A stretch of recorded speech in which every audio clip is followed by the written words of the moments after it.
Gunung Kawi, sebuah gunung yang indah di Jawa Timur, tak jauh dari Malang. Banyak orang datang untuk berziarah ke makam Eyang Juago dan Kiai Zakaria II. Namun, di balik kabut tebal dan aroma dupa yang selalu tercium di udara, gunung ini menyimpan kisah yang tak semua orang berani ceritakan.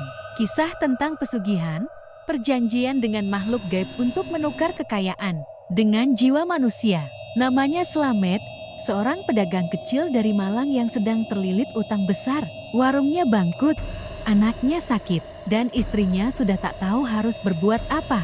Suatu sore, seorang kenalan lama datang menemuinya. Namanya Pak Rono, pengusaha sukses yang dulu sama-sama miskin. Kak Eno suaranya pelan tapi meyakinkan.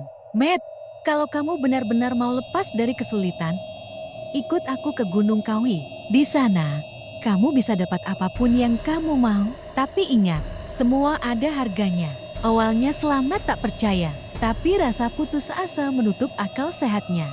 2 hari kemudian, mereka berangkat menuju Gunung Kawi. Perjalanan malam itu mencekam, kabut turun tebal, jalanan berliku, dan udara terasa dingin menggigit. Slamet duduk di boncengan motor Pak Rono. Matanya terus menatap ke hutan-hutan gelap di kiri kanan jalan. Slamet berkata pelan, "Pak, kita mau ke makam ya?" Pak Eno membalas, "Tidak malam ini. Kita akan ke tempat yang tidak semua orang boleh datangi." Mereka berhenti di sebuah jalan setapak menuju hutan bambu. Pak Rono menyalakan dupa dan meletakkannya di tanah. Ia memejamkan mata dan berbisik pelan dalam bahasa Jawa halus. Tiba-tiba, kabut menebal, dan dari dalam kegelapan terdengar suara langkah kaki ketiga. Dari kabut muncul sosok tinggi berjubah hitam, wajahnya tertutup kain. Langkahnya pelan tapi suaranya bergema. Sosok itu berkata, "Siapa yang datang membawa dupa dan darah ayam?" "Hamba datang membawa sahabat yang membutuhkan pertolongan Kanjeng." Slamet gemetar. Sosok itu menatapnya tajam. Matanya menyala merah di balik kabut. "Sosok, kamu ingin kaya?" Slamet berkata pelan. Iya, sosok itu membalas. "Mudah, tapi setiap 7 tahun sekali, kau harus menyerahkan sesuatu yang kau cintai. Apakah kau siap?" Slamet menatap tanah. Air matanya jatuh.